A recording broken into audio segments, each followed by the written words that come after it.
Hey now, say now. You know who it is and what it is. It is yours truly, the miraculously manifested mystical mouthpiece himself, KM for the record. Nationally recognized and locally accepted. The babyface straight-laced top ace of this personified divine ism. Coming straight to you brothers out of Chicago. Yes, and this is what we got going on, right? What is mystic Freemasonry? Now, mystic Freemasonry, as far as just practiced in the non-society shrine of the modern mystic, is French, and it's right. We share amity with the French Orient.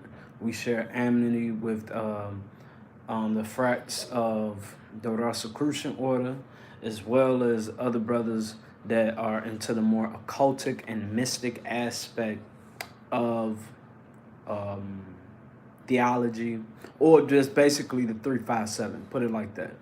When we understand the esoteric value behind each thing that we do as brothers, as men, as those who claim to be resurrected, right?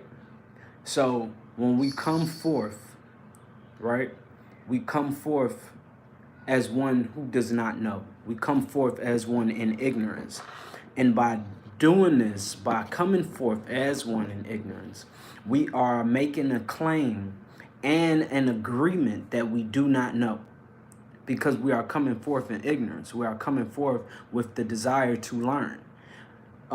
Once you step into the realm of mysticism, or what we call mystic Freemasonry, which in practice and application, we are a Masonic lodge. We have a blue lodge. The only difference between us and other Masonic bodies is, or what we call American traditional bodies, is that we do not have appending bodies. Like the York Rite is just a part of us. It's just whatever. The York, because again, those are French rites. So when you get into the Royal Arch degrees, the cryptic Masonic degrees, these are French rites. These are the esoteric backdrops that the French have always been so endowed in. This is why the French-Haitian relationship has always been there, especially after the death of Mansa Musa. You follow? Once Mansa Musa died, Europe, Assyria, Arabian world, Portuguese, Spain, everybody rushed to West Africa to take the gold. And then coming to take the gold, they took the people. And in taking the people, they took certain practices that they probably did not even know existed once they got these people into captivity. And one of those practices was Haitian Vodun. The development of Haitian Vodun is obviously out of West Africans, Benin and Congo regions, which have to deal with Palo Mayombe, Palo Candomble, and Palo Gambisa. And then you have Ifa, right? And then you have Candomble, Santeria, Lukumi, and other crafts that were developed during the transatlantic slave trade. I mention all that to put it into perspective when we are talking about the realm of mysticism for the Black Freemason, for the Black occultist. In order to even step into that realm accurately, one would have to be familiar with the teachings of Dr. Pasquale Beverly Randolph, who our lodge, in particular, the Modern and Mystic Lodge of Freemasons, we are a lodge, a research lodge that's based in the occultic research information and dissemination of that information accurately for our Masonic brothers and our sisters that may be Eastern Stars, daughters of Isis, etc. We have, like I said, we don't have an appendant bodies, like we don't have a Supreme Grand Council. We don't have the Scottish Rite and stuff like that. Like even though some of the brothers do, we in particularly do not have that in our grand chapters or our grand lodge. And we will use those words chapter and lodge interchangeably, because in the French Rite, sometimes things are known as a chapter. It depends on the region you're in, and then sometimes it's known as a lodge. I think that's just them for their terminology. But basically from what my elders and my superiors have taught me, that it is just an interchangeable term, that it really bears no difference of the lodge versus a chapter, that only in mainstream Freemasonry do they stress the utilization of chapter versus lodge,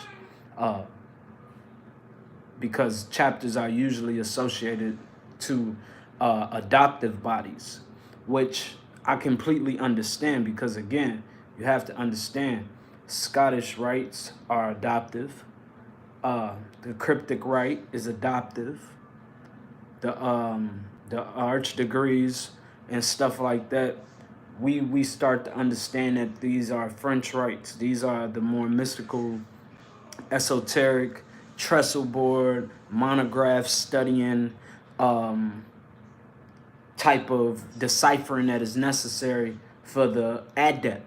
This is for the person who is not only well learned or proficient in the degree work, but is also proficient in signs, symbols, and their application based on culture, based on spiritual practice, based on historical value and utilization. Like when people see a lot of symbols, they say, well, why would you wear that? Do you know what this means? Or do you know what that means? Well, of course I know what it means, or else I wouldn't be wearing it. But that's because I am an adept. I am one who has walked many paths. I am one who has always been a seeker of knowledge. So when the elders saw my desire to learn, I was like, I was one of them people who was like, when I first came into knowledge, I was very diligent in my study, and I wanted to be proper and precise in all things that I did. So when I would learn my degree work, I was learning my degree work to, in a way, disprove the naysayers or the anti-Masonic slanderers. You follow? So for me, I was like, okay, I'm going to learn this degree work so proficiently that when a person tells me, do I understand what I am practicing? Do I know that I am worshiping the devil and all of this nonsense? I can rebuttal them intelligently and not emotionally. So, and stepping into, or what we understand this symbol, okay? We understand those who are on the other side of that veil. So when we see these symbols, we have to understand that a lot of these symbols are not exclusive to Freemasonry. Like anybody who knows about the Order of the Rose and Cross knows that organization as a meeting place, a monolithic scholarship pool of supreme intelligence, as they would say, of high supreme science. This was early establishments around 1338. And you have to understand, when Mansa Musa was born in 1280, or did he die in 1280? Yeah, I think he died in 1280. Let me see. Because this is a significant point when we talk about how Europe even came into contact with the majority of their so-called mysticism, when we talking about some of the people that are attributed to being the founders of these mystical schools of thought and theological perspectives, when they are not their own. They have just been given these titles. So we're going to see how, when did he die? Right. He was born in 1280 and he died in 1337. So by him being born in 1280 and dying in 1337, you have to remember the oldest, like they say, oldest forms of the Rosicrucians tutelage of what they could see is around that time, 1338, 1340. So when we looking at certain things so far as how Europe got a lot of their occult knowledge, you have to remember during the time when Mansa Musa was in reign, Europe was going through a dark age. They were dying of famine and plague. They were in constant wars. They were basically broke. They didn't have good trading posts. They had what's that called? They had the smallpox and all of that stuff, the Black Plague and all that stuff just hit them. So here you have all of these African and Hindi and Spanish nations that were in contact with North Africa still, because you got to remember, Spain was in contact with North Africa. They had amity, I guess, if you want to use that word, with the North Africans, with the Moroccans. So a lot of the sciences that you'll see and a lot of the temples and churches that were built in Spain, you will learn that those were built by the Moors that came from Morocco. So when we look at the way Mansa Musa was a devout Muslim. Here's a man who built a mosque every Friday. Okay? And this is how you know, not to detract, but I just had to make this point. This is how you know there's always been a political ploy to uproot those people from that land and take the resources, because the minute Mansa Musa died, they started to fabricate these stories about how he was the greatest king of the world's history because of his wealth, his military status, and his ability to get things done. Yet they say he traveled with a caravan of 60,000 people on Hajj to Mecca, which was 4,000 miles away from Mali. And when he went without a proper military escort. Knock it off, bro. Knock it off.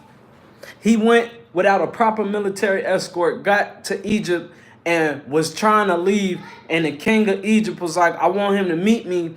And instead of Mansa Musa going, he was reluctant. And he was trying to say he didn't want to go because he knew it was going to be tradition to bow down and kiss the Egyptian king's feet. Hold on. If you're talking about people who are talking about the practice of al-Islam, first of all, let's not forget that the Quran within itself, if you want to talk about that book, according to scholars, we know that the Quran was revealed in Arabic, right? According to the ulama of Islam, the ulama of the scholars. These guys say that the Quran was revealed in Arabic. But we know that the Quran was perfected, right? The proper Arabic and all of that was perfected right there in Timbuktu, West Africa, because of Mansa Musa. A lot of the stuff that you got about these hadiths and all of that stuff came after them trying to overthrow the West Africans and take what they had, bro. Why you think Eritrea and Ethiopia look like it look? It looked like a bunch of Persian, Indian, Arab mixed with Africans. And this is all necessary in mysticism due to the fact that you have a differentiation of practices of al-Islam. You have Sufism, which is that more mystical aspect. Then you got the women of that culture who look like gypsies, as people would describe them. These women who have the nose rings with the chains that link to their ear, to their lips, and all of these things. That's haram in al-Islam, in Orthodox al-Islam. A woman should not be doing that according to the teachings of Hadith. But when you get into Quran and the Sunnah of Rasul Muhammad, sallallahu alaihi wasallam, you will see that these women did wear nose rings with the earrings, with the chains and stuff like that. That's why when you go to Sudan and you see the real Ansar Allahs, you see that their women are also wearing these things. So mysticism within itself is a necessary utilization to the development of culture, because it is that which gives birth to religion. So again, why is this important? Because once Mansa Musa died, they got access to an area of Africa that was cultivating and developing and flourishing by itself. Okay? By it flourishing and developing by itself, it was able to keep certain people out of the mix and keep them out of their business. And by keeping them out of that, it kept them out of their spiritual development. This is why India is so spiritually advanced and developed, because they were isolated in their spiritual development to the point that they had no one come in and say, hey, that's wrong. This is God, and this is the only God. Even to this day, that argument in India is frivolous because a new God, that argument today in India is frivolous because a new God is born every day in India. It's very simple. When we think about the higher esoteric values of what we learn in our degree work, and we start to understand when we get to that degree of the Yod, and when we start to understand that Yahweh Vahe, when we start to understand El Ilo, right? When we start to understand Yahawasha or Yahuda or Huhi or any of these names, we start to understand and understand that these things are the divine attributes of the Creator. And to actually know the Creator is impossible. This is why we describe it and define it by way of attribute. So, when we understand that nature is that which is in natural law of nature, you don't have to create this archetype of a creator that is so mysterious and so vast that it is stepping outside of the realms of what we perceive as perceivable reality to even comprehend that which we say we come from. See, we say we come from that. But see, in other esoteric schools of thought, we learn that when we get into that state of meditation and we start to unlock that root chakra and come all the way to the crown and reach those states of nirvana and get into those 7 heavens or those 7 hierarchies of angels, and then get into what they call the Michael mind state, right? And then as we get into this Michael mind state, who is Michael? One who dares to be like God. The Archangel Michael. You follow? So these things are the thought process. This is why the Om principle, the Ayin principle, and the Ayin principle are all the same. And once we start to understand that these things are what put the Prophet Muhammad sallallahu alaihi wasallam in that state where he could receive the divine revelation, as they say, but he didn't know. He thought he was possessed by a jinn. So he ran to Khadijah, who took him to her uncle Walaka, and Walaka told him that that was the angel Gabriel. I'm just saying. So once we start to get out of the religious aspect, then we could start to understand the function of the angel Jibrail. Then we could start to understand the function of Adonai, El Shaddai, El Khuya, and all of these other names that people use to describe the Creator in multifacets. Right? It's the microcosm, right, to the macro. And us being individual expressions of the Creator, being the mind of God, right? In human personification, or what we call the rays of Ra. We are all photons. We are all light solidified. We are all that shines, right? So us being that which dwelleth in the darkness and the light can't comprehend it, we have to be that God to those that are also trapped in the dark. It's not that darkness is evil or none of that. It's just, it is ever expanding. It has no beginning and it has no end. Light has a spark. It has a beginning. So when it's born, the darkness cannot comprehend it. It's like, what is that? And where did it come from? This is why in the beginning it's saying God dwelled in the darkness. Because God was already in an eternal state of darkness. Because when you close your eyes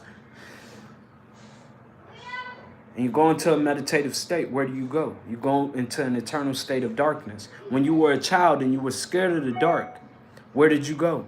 You close your eyes and you put the covers over your head and you encompass yourself into two more states of darkness where you found your comfortability.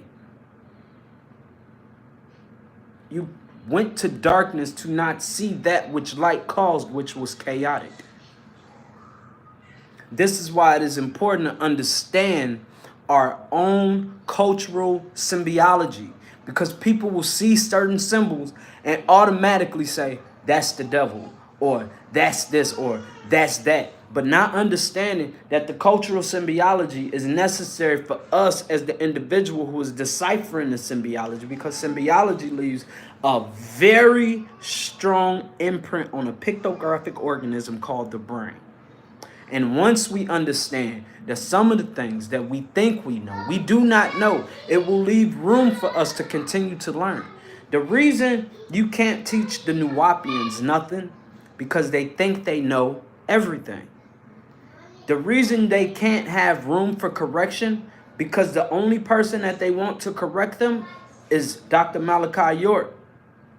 And if he don't say that they're wrong, they don't think that they're wrong. If the administration doesn't say that he said that what they're doing is wrong, then it's not wrong. So, with that being said, I have finally cracked the code. And this is why I brought up Mystic Freemasonry, because I was rightly raised as a Nuwapian Mason, right? I was raised as a Nuwapian Mason. I left Nuwapu Masonry and I joined the John G. Jones Lodge, right? Which then got absorbed into a FNAM Lodge of Prince Hall. And then I joined the lodge that I'm currently in now, which is a French, regulated amity lodge. And we have a grand chapter, which is a lodge, but it's a chapter because there's a process that the chapter is going through to be recognized by the Grand Orient of France as a lodge with amity that makes sure that we functioning properly and things of that nature. As far as the regulations of we would consider French Freemasonry. But because what we practice is slightly different in the realm of mystic Masonry, we have to understand that there's an overlapping of Rosicrucianism and the structure of Freemasonry. So the structure of Freemasonry, the grips, the tokens, the initiations, the openings, the closing, you follow? The positions of our officers, the only difference is that our senior warden is not escorted by two stewards. That's about it. But other than that, everything else is the same function. And the difference is because, again, we're a mystic lodge, we have symbology in our lodge. We have actual images in our lodge that what some would consider religious or occultic based. And the purpose of this is that these is how we open. So the tapestries represent what the lodge is opened on. If the tapestry is on a certain archetype of deity, we're gonna know that that's for wisdom. If the tapestry in the lodge is open for a certain type of deity that deals with war, we know that now we talking about a specific form of liberal art, or we talking about internal battles within, or our conscious thoughts, and etc. So the tapestries represent the state of consciousness that the lodge will be in when it's open. And it also represents the state of consciousness that the lodge should be in when it's closed. So we in the Mystic Lodge put up our tapestries, and we have altars and things like that we dress, and we have each one of our own little things that we have, because again, it's about perfecting oneself and experiencing the highest degrees of information, whether you are an adept Freemason or you are not a Freemason. The purpose of the non-society is to inform people and to dispel the parts of the spell that make people ignorant and fearful of organizations such as Freemasonry. It's ironic how Dr. York goes in on secret societies unmasked, and he goes in about how Freemasonry and Eastern Stars and all of this is devil worship just to open a lodge and an Eastern Star Lodge. And then I remember when I first came to join the tribe of Nuwapu, even though I had already put in my dues cards and all of this, I was paying for this stuff. And as I got raised in the information, which was really what you get raised in when you come into these organizations. You're being rightly raised in your degrees of information. You are being rightly raised in your degrees of manhood, your ability to personify that which you say you know. You cannot sit up here and continue to tell people you are a Freemason and you are not conducting yourself in the manner which a Freemason carries himself. You cannot sit up here and say that you are following right knowledge, right wisdom, and right understanding, and then you can't have a conversation without using profanity. These are the things that I think a lot of people don't take into consideration because they're not doing an inventory, a self-inventory. A lot of these people are not sitting in a room of reflection and going back on what they need to perfect about themselves. The lodge of perfection is not just for degree work, man. It's for you. You are the lodge which needs perfected within yourself. So understanding that the mystic route for me, just for me, has always been that route, which is the route that I need. You feel me? Understanding that before I came on this path, I was very Islamically schooled, and coming up in Chicago, being around the Nation of Islam, you get a lot of what we call Masonic knowledge. You get a lot of the secret doctrine, the esoteric teachings of Pascal Beverly Randolph, of people like him, people like John G. Jones. You follow people like Prince Hall, people like Madam Helen Blavatsky, people like Aleister Crowley, people like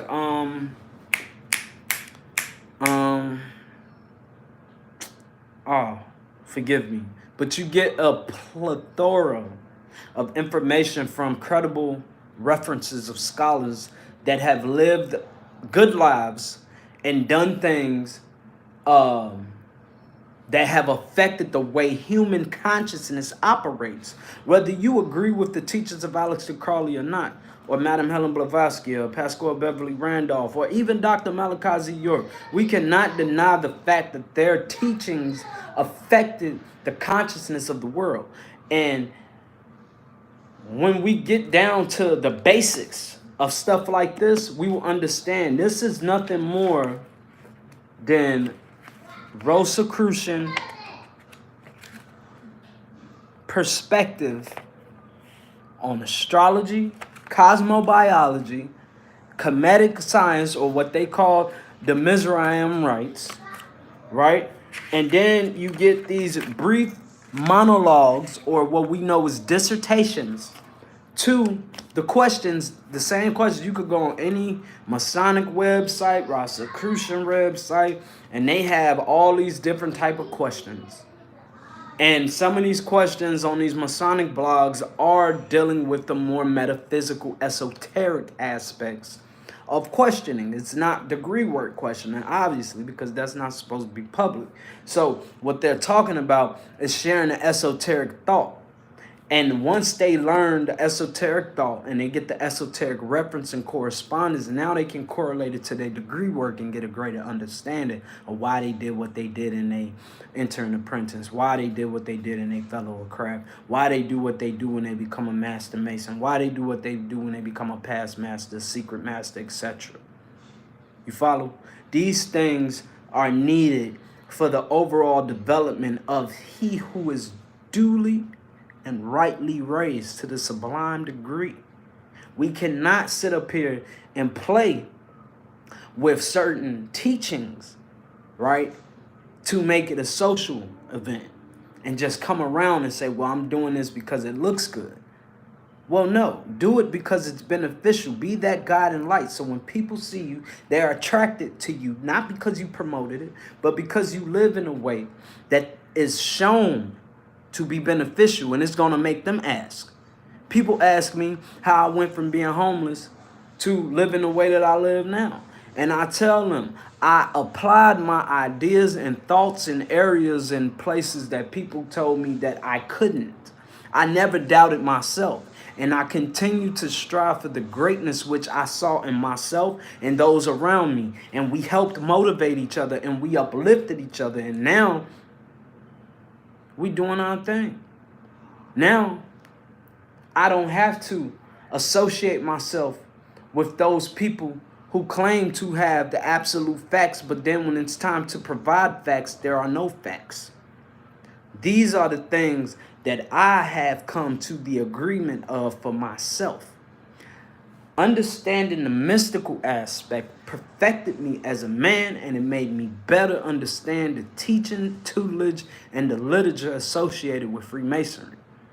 It made me understand the rituals better. It made me understand my my dissertations and my lectures better. It made me understand Morals and Dogmas by Albert Pike better. It made me understand a plethora of things that used to be very misunderstood by little old smart me. You feel me? So when we get to this point where we can accept the absolute facts that we do not know what we think we know, it makes it that much more easier for us to become the best us we can be. And that's why mysticism is important, because mysticism teaches you the same thing Nupu teaches you: the nature of nature and the nature in nature, the science of science and the science in science. It teaches you all things that are pertaining to our perceivable reality and those things which cannot be perceived in this dimension, but it still exists within our reality. We have to get that clear.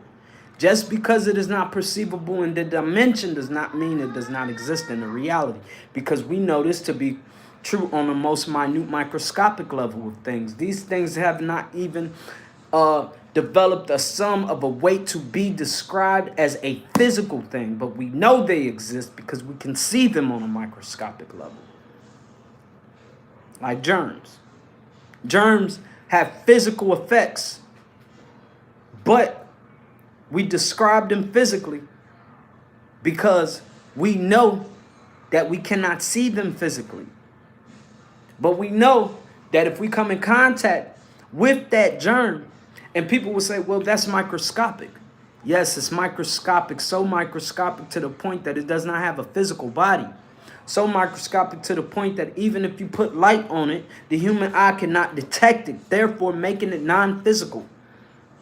You cannot see those germs in their full body spectrum without a microscope, which deals with magnetism and curvatures of light, which give you the image of the geometric shape of that thing. That thing look foreign. It look alien when you see it, don't it? Because you're seeing a geometrical structure from one of its most divine perspectives. And the only reason I think like that today is because of my in-depth knowledge and study of mysticism. And doing my in-depth study and knowledge of mysticism, it made me understand that all Dr. York did is what every great Rosicrucian has ever done, what every great Mason has ever done. He released literature. He released the literature based on his own opinion and perspective, and then he told his followers that it was right and exact, right knowledge, and could not be irrefuted. But you can go to 1860. You can go to 1605. You could go to 1771. You could go to 1908. You can go to 1919. You can go to 1820 and find the same exact question being asked. The same question. Is Jesus God? And a more detailed, accurate linguistics. And this is just the truth. Is he wrong in the information? Not completely. Was he wrong in not citing references for page, chapters, right? And authors? Yes. That's what makes the information less credible, because it's not referenced. You don't know where it came from. And then he tells you it's coming from the divine beings. If you go to any Rosicrucian website, you will see that Dr. York was nothing more than one who had attained the enlightenment of the guardian angels, right? And he went to that degree where he sat there in those heavens, in that abode, with those overseers or Natharu or elders. And these elders were able to transmit information to him based in tonality. This is all ancient mysticism. Ancient mysticism teaches you cannot understand God if you cannot understand the tone of God. Ancient mysticism teaches you cannot understand that which is if you do not understand the purpose of that which is and why it exists. So the tones give you geometrical shapes, and the geometrical shapes are the true expression of God. The light and structure gives us as the human a different perception of the geometrical shape that we are seeing. That's why when you get punched and you get dazed and you look, things are off. You can see the form of a thing, but you can't see the detail of it. You can't see certain aspects, and then you get double visioned. You follow? We understand that the light solidified in this third dimensional realm makes us humanoid as the highest crown degree of consciousness in this realm. It is our responsibility to take care of this realm. And the only way to do that is to spiritually endow oneself and not religiousize oneself. And if you are following any one person as a god, as a deity, you have then religiousized yourself. You can do it. I'm not saying it's wrong, but I'm not going to religiousize myself. Will I honor and give credence and respect to people? And of course, I will even venerate them while they're living. Yes, I will. And even while they are dead, to a degree. And for me, I have to understand me as the individual who is seeking knowledge. I have found my own self being in a position where I have seen like I was more of a fan than a student when I've met certain teachers that I looked up to, because I was overwhelmed at the fact that I've actually been able to come in contact with a person who's had such a positive effect on my life. You follow? So I understand when you are in the moment, it is hard to recognize that you are in the moment because you are appreciative of the moment. So I understand it. So cult-like mentalities will form always. Because if you ask any theist, theists will always tell you that every religion is a cult, or everybody who has a veneration to a specific person that they say has brought them a certain amount of information, and that this information is the certain information that has made them better. They say that that person has now developed a cult-like mentality of this person has become to venerate them to the degree of deification. You follow? So these things, for me personally, have come to the forefront from my understanding to not let things make me feel like I'm less than because I have seen certain people in the light or venerate certain people in the light that I've put them higher than myself. I think to a degree that's necessary. Like when I was learning how to box and do karate, I put my instructors at a higher degree than me because they would have beat me. You feel me? So when it came to the intellectual desire to learn, I put my teachers at a higher degree of me because they were better than me. They were smarter than me. I needed them to teach me. I needed them to teach me that which I did not know, or else I would not know it today. So I needed to put them at a higher degree to me on an intellectual level. But once I put them on a higher degree to me on a humanistic level, on a level of human capability and possibility, I understood then that it was not meant for me, King Musa, Nasut Musa Kafraye, right, to be beneath anyone, especially not a person who I know does not share my same moral character.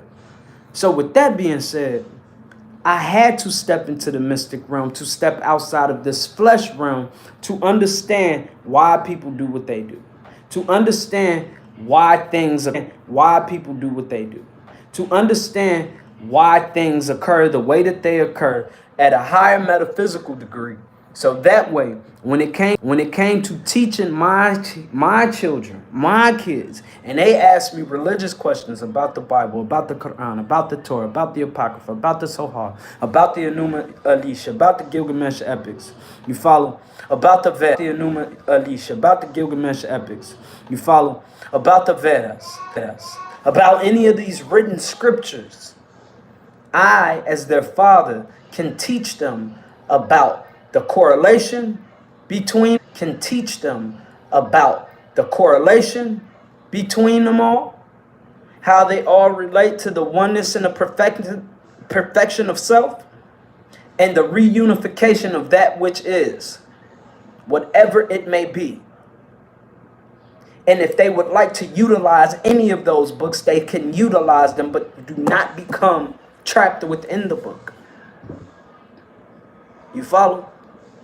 Do not allow the book to entrap your mind within its pages from cover to cover, that when one attempts to challenge what's in it, you respond as the book and not as the individual.